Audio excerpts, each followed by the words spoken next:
Assalamualaikum warahmatullahi wabarakatuh. Di pertemuan kali ini kita akan mempelajari tentang DML ya.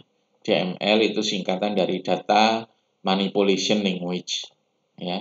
Jadi DML itu merupakan bagian dari bahasa SQL ya. Nah, DML ini fungsinya ialah untuk menggali informasi dari database. Nah, hal ini berbeda dengan DDL. DDL itu sudah Anda pelajari di bagian sebelumnya, ya. Di video-video sebelumnya Anda sudah belajar cara mendesain data, kemudian mewujudkan desain Anda menggunakan DDL. Nah, kalau DDL itu digunakan untuk mengimplementasikan desain database, ya. Nah, kalau DML itu dari database yang sudah ada tabel-tabelnya, sudah ada ERD-nya, kemudian diisi data.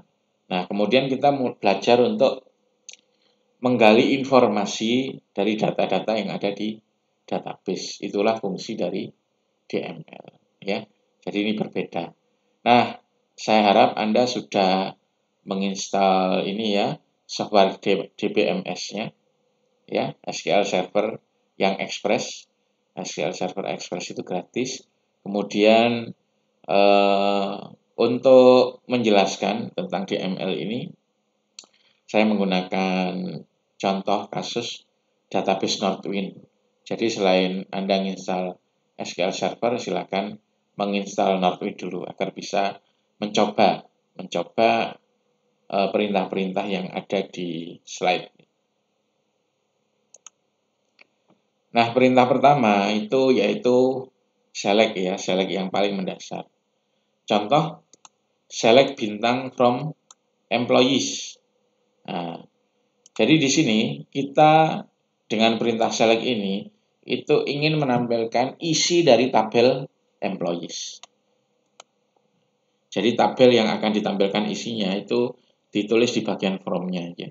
Select bintang from employees, artinya kita akan menampilkan isi tabel employees. Nah, tabel employees itu terdiri atas banyak kolom. Nah, bintang di sini itu menunjukkan bahwa yang ditampilkan adalah semua kolomnya. Oke, mari kita coba di sini.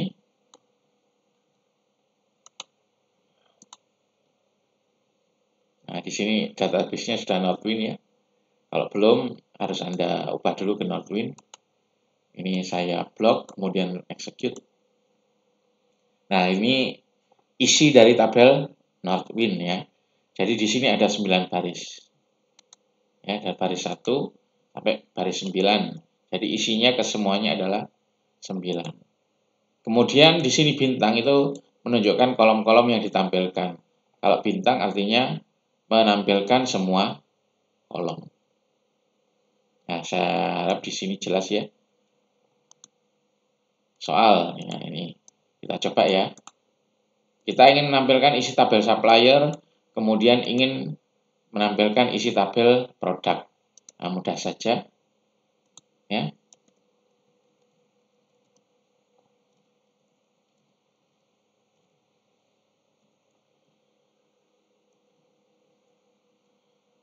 Kita execute.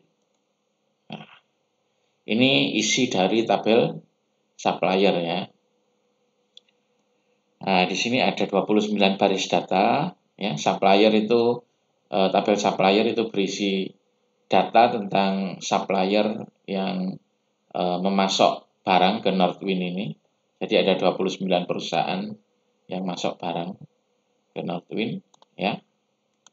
Kemudian kolom yang ditampilkan semuanya ya. Jadi total keseluruhan datanya ada 29 baris. Kemudian kolomnya ini. Kita coba soal selanjutnya, tampilkan isi tabel produk. Mudah saja ya.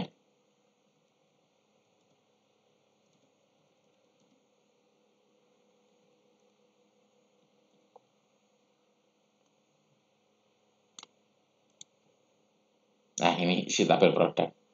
Jadi produk yang dijual oleh perusahaan Northwind adalah 77 barang, ya. Kemudian kolom-kolomnya semua. Kita lihat dari bintang ininya semuanya. Nah, saya harap untuk yang paling mendasar ini Anda paham ya, tidak sulit. Kemudian lanjut. Nah, di bagian ini kita akan mempelajari bagaimana cara menampilkan sebagian kolom saja. Kalau di bagian sebelumnya, kita menggunakan select bintang ya. Select bintang from employees. Jadi seluruh data employees ditampilkan, kolomnya yang ditampilkan semuanya. Kalau sekarang itu berbeda ya. Kita coba di sini.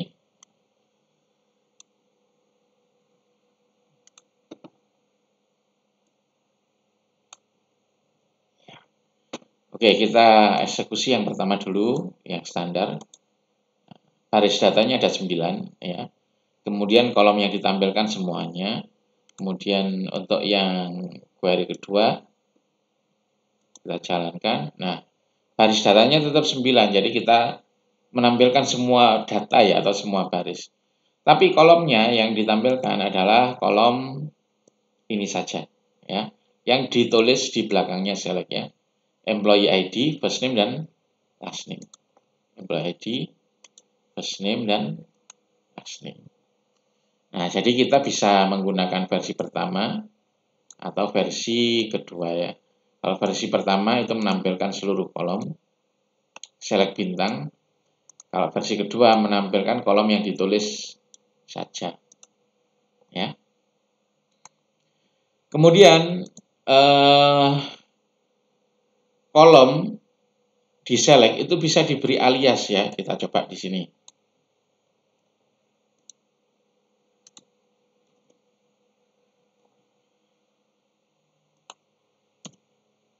Kita jalankan. Nah, ini ya. Sebenarnya untuk yang query kedua, ketiga, itu sama dengan query yang nomor 2 ini ya. Dia menampilkan employee ID, first name, dan last name. Cuman di query yang nomor 3, first name-nya diberi alias, yaitu nama depan. Sehingga nama kolomnya nanti menjadi nama depan ya. Last name-nya diberi nama belakang. Nama kolomnya menjadi nama belakang. Nah, itu fungsinya alias ya. Jadi untuk merename atau memberi nama baru kolom. Ya. Terus kalau misalnya nama kolomnya itu ada spasinya, seperti ini, itu Anda beri tanda kurung siku. Ya. Nah, harap diperhatikan bahwa alias ini tidak mengubah nama kolom di database. Ya. Jadi di database, first name itu tetap, last name itu juga tetap ya. Nah, alias itu cuman mengubah nama kolom di output saja. Ya, jadi database-nya tetap nama kolomnya, tetap first name dan last name. Nah, ini juga tidak sulit saya rasa. Saya harap Anda paham ya. Nah, ini contoh soal. Kita coba satu saja ya. Tampilkan isi tabel produk, kita copy.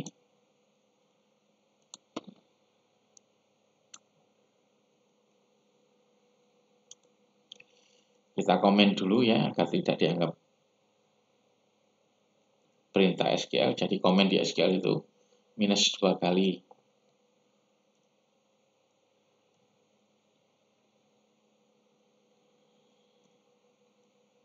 Oke. Tampilkan isi tabel produk. Kolom produk ID diberi alias nomor produk. Product name diberi alias nama produk. Dan unit price diberi alias harga produk. Nah, mudah saja. Select bintang from products. Nah, seperti ini. Ya, ini menampilkan semuanya. Tapi ternyata yang ini ditampilkan cuma produk ID, product name, dan unit price. Kita tulis saja di sini.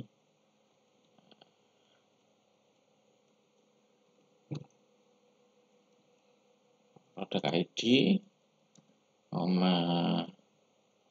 product name,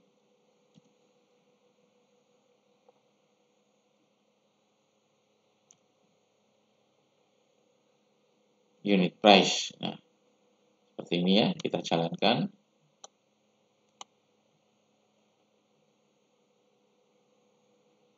Product ID, product name, dan unit price. Nah, kemudian kita diminta untuk memberi alias. Nah, aliasnya nomor produk. Oke, terus ini S ya. S, nama produk, kemudian unit price-nya, S, harga produk. Nah, karena antara harga dan produk itu ada spasi, nah, kita kasih kurung siku ya. Nah, seperti ini. Kita coba. Nah, sudah ya. Jadi sudah keluar sesuai yang kita inginkan ya.